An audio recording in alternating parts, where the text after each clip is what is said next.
a silent curse.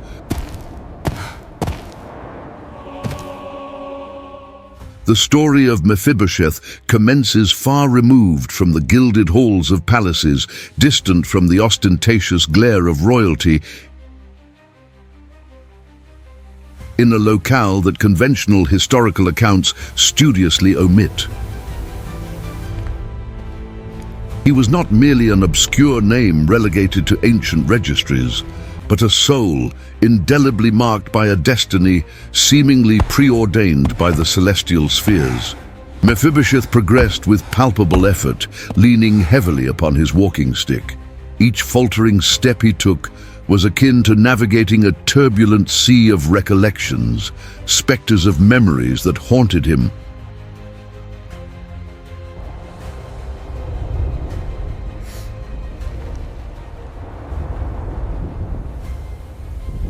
From an era when fortune still smiled upon him, prior to his metamorphosis into a youth burdened by ignominy, corporeal frailty, and the crushing weight of isolation.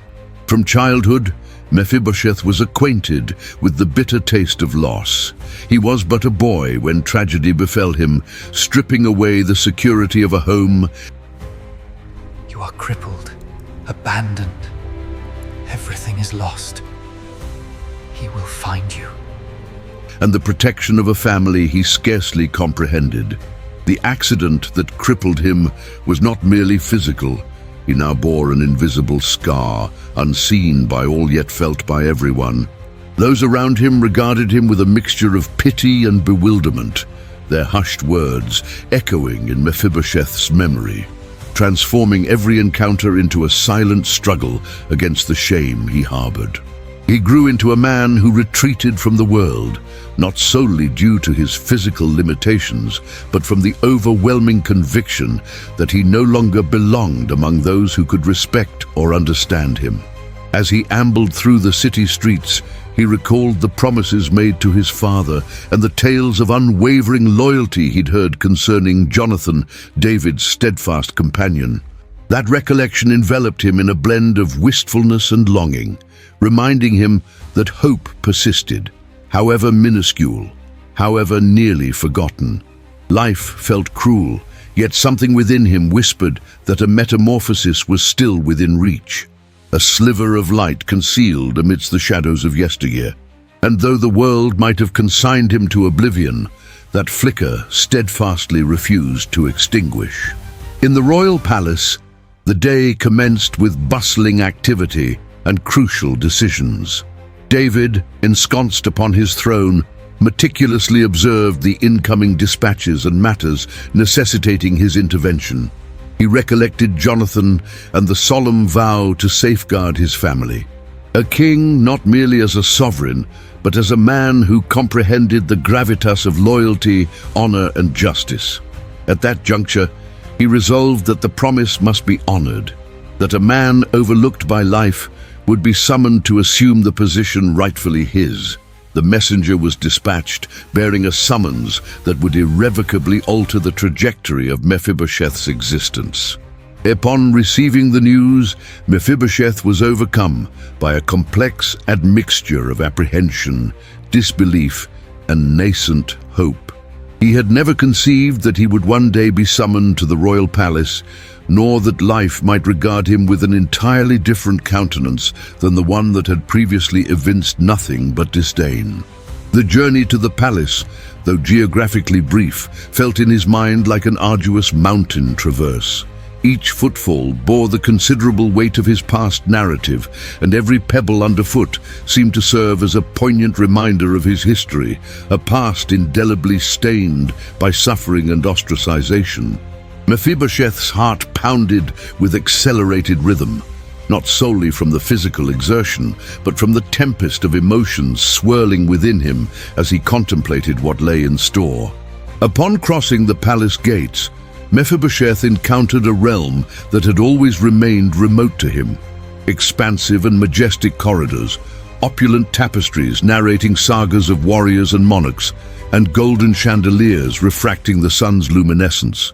He was merely a marked man, frail in the estimation of others, yet there before the king's throne he was poised to ascertain that his worth transcended any physical facade. A hush permeated the chamber as the courtiers took notice of him. They had never witnessed anyone like Mephibosheth approach the sovereign. The astonishment was palpable, yet no one dared to disrupt that juncture, which seemed consecrated to a destiny of greater import. Seated with profound serenity, David perceived not only the approaching man, but also his friend's son, the heir of a covenant. As their gazes met, Mephibosheth experienced a sensation entirely novel to him: acceptance. The king did not focus on his limitations, but rather on the potential that still resided within him. With a placid gesture, David beckoned him closer and uttered words that resonated like a melody in Mephibosheth's ears. "Come, sit at my table. All that belonged to your family is now yours." Each word carried more weight than any treasure. The shame Mephibosheth had borne for years began to dissolve, replaced by a sense of dignity he had never imagined experiencing. He was being recognized not for what he had lost, but for what he could yet become. The palace, once distant and unattainable, was now becoming the stage for his restoration, and the path from oblivion to honor began to unfold before his eyes. Mephibosheth advanced cautiously toward the royal table, each step a silent testament to his fortitude. He observed the details surrounding him: the gleam of gold, the aromas that perfumed the air, the respectful murmur of the servants who attended him with restrained curiosity. But more than any opulence or adornment, what truly mattered was the nascent sense of belonging that began to blossom within him. For the first time he felt he was not merely an observer of life, but someone deserving of attention, care, and respect. Finally taking his seat, he realized that this experience transcended the mere act of dining. Every gesture from the king, every word of kindness, served as a poignant reminder that justice, when faithfully administered, possessed the power to mend even the most fractured existence. Mephibosheth felt his own narrative, once defined by profound sorrow and deep humiliation, was now being recast as an enduring testament to hope. He gazed upon David, recognizing not merely a sovereign, but an individual imbued with the capacity to honor his commitments and bestow value upon those whom society had long overlooked. As dinner progressed, thoughts of the past arose and receded, intermingling with the present reality. He recalled nights of dread, days when every glance felt like silent condemnation. Yet now, each of David's movements, each of his words, dispelled the shadow that had accompanied him for so long. Mephibosheth understood that true transformation lay not merely in a change of surroundings, but in how a significant person regarded him and acknowledged his worth. And it is here that we invite you to become a part of this transformative story. If this narrative resonates with your heart, subscribe to the channel to follow more stories that illustrate how faith, hope, and faithfulness can alter lives. And in the comments, share with us which moment in Mephibosheth's story most moved you or inspired you to believe that it is possible to rise again even when all seems lost. Your experience has the potential to inspire others who are watching now. The king's presence at the table demonstrated something words alone could not convey. True dignity stems not from what the world offers, but from recognizing who you are, even amidst weaknesses and scars. Mephibosheth was beginning to grasp that his physical limitations had never defined his worth, and that shame would never be able to erase the promise that existed over his life. He felt revitalized, each gesture from David reinforcing the notion that life could truly begin anew, even after years of being forgotten. As the dinner progressed, Mephibosheth began to converse, still tentatively, but with a burgeoning confidence. He realized he could speak of his life, of the fears and hardships he had endured, without judgment or scorn. For the first time, he felt he could exist fully, that his story mattered, that his presence was valued. The king's table was not merely a physical location. It was the space where a painful past found healing, where the man who had once felt invisible began to be seen for what truly mattered, his essence and his dignity. The ensuing days proved transformative for Mephibosheth. He was no longer confined to observing life from a distance. He navigated the palace corridors with a newfound confidence, sensing that each gaze transformed from judgment to recognition. David's unwavering presence revealed to him that life held more than the dread of failure, more than the shame that had held him captive since childhood. There, amidst gilded tapestries and hushed halls, he began to unearth a world that would embrace him for who he truly was. Life within the palace was not merely about opulence or authority. Every encounter, every discourse with the king's advisors, retinue and kin constituted a silent tutelage in dignity and humanity. Mephibosheth learned that, despite his physical limitations, he possessed a voice and influence, that he could be heard and held in esteem. He began to apprehend that his narrative, etched with stumbles and indignities, need not preordain his destiny. It was but a single chapter in the chronicle he was yet to pen. The memories of his childhood sometimes haunted him, the dark nights when physical pain mingled with a sense of abandonment, the whispers on the streets, the looks of pity or revulsion. But each memory of pain began to transform into strength. He understood that even when oppressed by fear or forgotten by the world, there was always room for redemption, for restoration, for being called to the king's table, not as a symbolic gesture, but as an acknowledgement of who he truly was. Daily contact with the king also afforded him a fresh perspective. Mephibosheth witnessed firsthand how David governed his people, upholding justice and safeguarding the most vulnerable. He was a living embodiment of fidelity and integrity. Each conversation with David, each act of benevolence, fortified his conviction that his life could once again hold profound meaning. He no longer needed to live in obscurity. He could exist fully, with dignity, acknowledged by those in power and, most importantly, by the king who honored his vows of loyalty and integrity. Even in moments of quietude, Mephibosheth contemplated his journey. He recognized that the shame he had carried for years was a burden that did not define his true self. The king's table symbolized more than mere prestige. It was the tangible realization of a promise, proof that justice and benevolence can transform lives even when all appears lost. This dawning realization began to alter not only his physical bearing, but also the disposition of his heart. He was starting to believe in himself. With each meal, with each conversation, Mephibosheth felt more and more a part of it all. No longer the crippled man who walked alone through the streets, but someone who had a place, who had a voice, who could share ideas and experiences. He understood for the first time that being restored was not merely about receiving privileges or riches. It was about being recognized, loved, and accepted, exactly as he was, with his scars and limitations. And so Mephibosheth was being silently transformed. The shame that had held him captive for years began to wane, yielding to courage and dignity. Each step, each word, and each gesture within the palace became an affirmation that life could indeed change, that hope could blossom even in the most wounded hearts. He was beginning to realize that what seemed impossible, to be accepted and honored, was already unfolding before his very eyes, and that his future would no longer be dictated by the fear or humiliation of the past.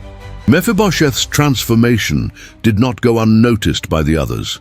The servants, initially taken aback, began to regard him with newfound respect. He was no longer the crippled, frail man. He was someone who carried stories, courage, and a sense of dignity that radiated from every gesture.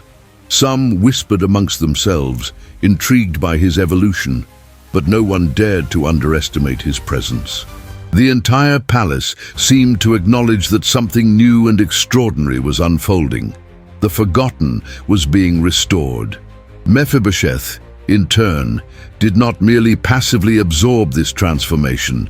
He began to actively contribute. He participated in decisions, offered suggestions, grounded in his experience and knowledge, always with humility, yet with steadfastness. He learned that even those who appear invisible can influence the world when granted the opportunity to be heard. What was once a source of shame transmuted into a tool for empathy and learning, demonstrating to others that every scar carries a narrative, and every narrative an inestimable value. Amidst his periods of learning, Mephibosheth found time for solitary contemplation. Gazing out the palace window, he observed the city below. Recalling the streets he once traversed alone, acutely feeling the world's harshness and the populace's indifference. He mused upon the profound injustices life could present, yet also, conversely, its capacity for remarkable generosity. The transformation did not solely stem from the palace or the king, but from an opportunity that enabled him to rediscover his inherent strength and self-worth. He began to notice small joys that had previously gone unnoticed. The genuine laughter of a servant, the kindness of a conversation, the simplicity of a gesture that acknowledged his presence. Each detail seemed to teach him something about gratitude and resilience. Life, Mephibosheth mused, is not defined by the falls, but by the courage to rise, even when no one is watching. Honor, at last, was something he could feel, and not merely a distant ideal. And it's precisely at this juncture that we invite your participation. In the comments section, share how you navigated moments where you felt overlooked or undervalued. Disseminate your narrative within our community. Inspire others to embrace the conviction that transformation is perpetually within reach, and witness firsthand how faith, hope, and perseverance can profoundly reshape lives. Oh, and do not neglect to click the subscribe button, as accounts such as Mephibosheth's will continue to resonate with you, imparting invaluable wisdom for your daily existence. Gradually, Mephibosheth realized that the restoration was complete, not merely superficial but profound. He had transitioned from shame to confidence, from obscurity to prominence, from despair to hope. Every step within the palace was now deliberate, each gesture imbued with purpose, and every utterance mirrored the wisdom forged through adversity. The man who once concealed himself felt prepared to embrace life fully, honoring both the king's covenant and the very existence that had been so remarkably restored. Excellent. We'll proceed with blocks 5 through 8, completing the 8,000-word script with continuous prose, substantial paragraphs, a cinematic style, strategic calls to action, and a warm closing. Mephibosheth's routine in the palace was no longer a source of insecurity. He walked with purpose and assurance, though each step still demanded physical exertion. With every encounter with David, he learned something new about leadership, responsibility, and the transformative power of kindness. The king demonstrated that recognizing someone's worth was not merely a gesture of generosity, but an act of justice that reverberated throughout society. For Mephibosheth, each of the king's actions was a reminder that even the most wounded hearts could be restored. The palace corridors, once intimidating in their grandeur, now seemed like grounds for learning and opportunity. He approached counselors, inquired about city affairs, discussed solutions to problems, and gradually his presence ceased to be noted merely as a curiosity. Mephibosheth was becoming someone to be heard, someone whose experiences and reflections carried weight. Each conversation revealed a facet of his intelligence and sensitivity that had long been overlooked. With each passing day, he was reminded of his childhood, of the accident that had irrevocably scarred him, of the shame that had shadowed him for years. However, these memories, rather than paralyzing him, now served as fuel. He understood that his painful past was an integral part of his narrative, but it did not dictate his future. Every scar bore a lesson, every memory of anguish transmuted into the fortitude to press onward. Mephibosheth also began to interact with other young people in the palace, encouraging them and offering advice based on his own experiences. His vulnerability and honesty won hearts, demonstrating that a man need not be perfect to be valuable.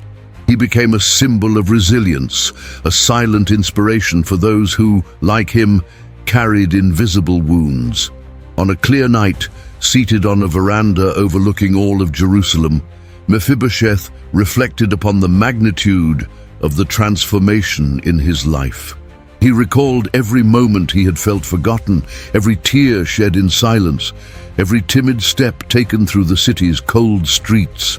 Now he could see that each experience, however agonizing, had prepared him for this moment of fulfillment and recognition. What once seemed an insurmountable impossibility was now palpably becoming reality. Mephibosheth not only held a place at the king's table, but possessed a voice, inherent dignity, and considerable influence. He understood that his restoration transcended mere physical mending or public acknowledgement. It was equally a matter of self-acceptance, of discovering purpose and profound meaning amidst his adversity.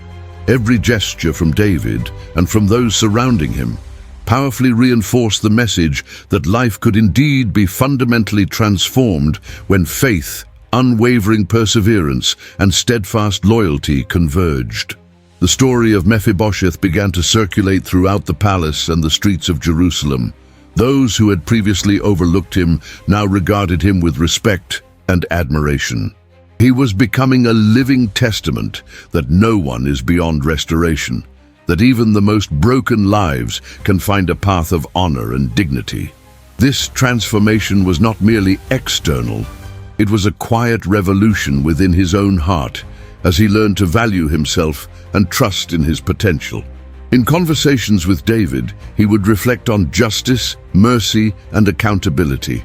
He perceived that complete restoration was not achieved solely through privilege or benevolence, but rather through the recognition of human dignity and the fulfillment of promises. Each lesson from the king reinforced that a person's worth lay not in outward appearance or superficial accomplishments, but in their essence and the courage to confront life even when wounded and scarred by the past. Mephibosheth began to dream again. He envisioned not only his own life, but how he could inspire others to believe in transformation, to realize that hope and perseverance can surmount any obstacle. His narrative was no longer solely about himself. It encompassed all those who had ever felt invisible, scorned, or humiliated.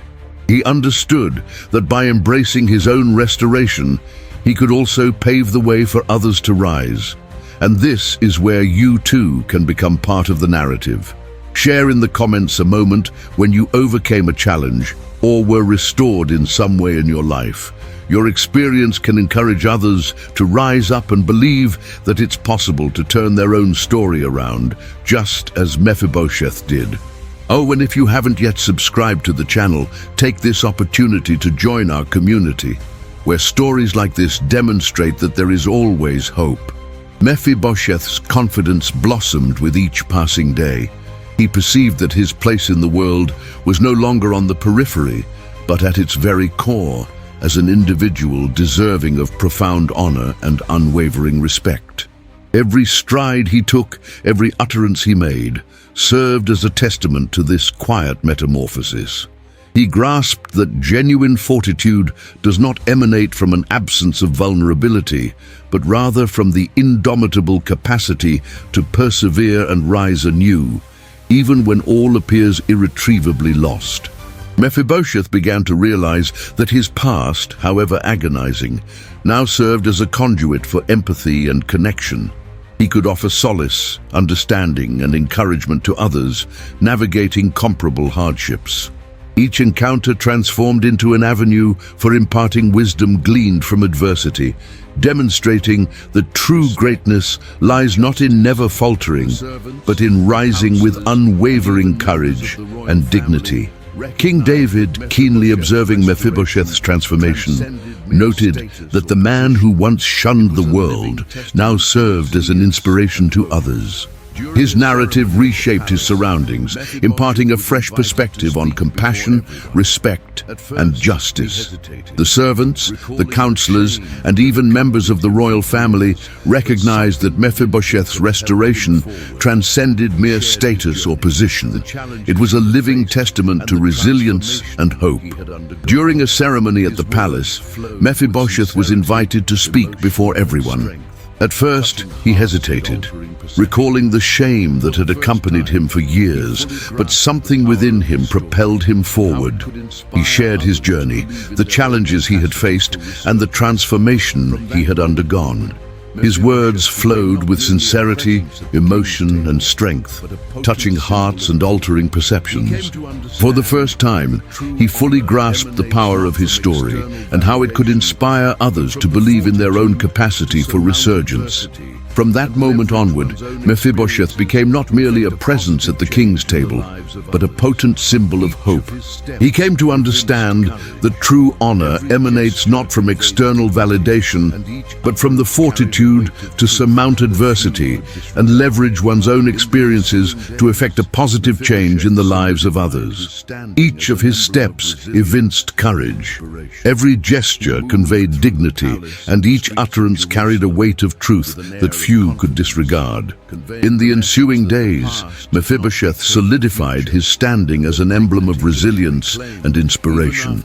He moved through the palace and the streets of Jerusalem with an air of confidence, conveying the message that the past does not dictate the future, and that dignity can be reclaimed even after protracted periods of suffering and obscurity.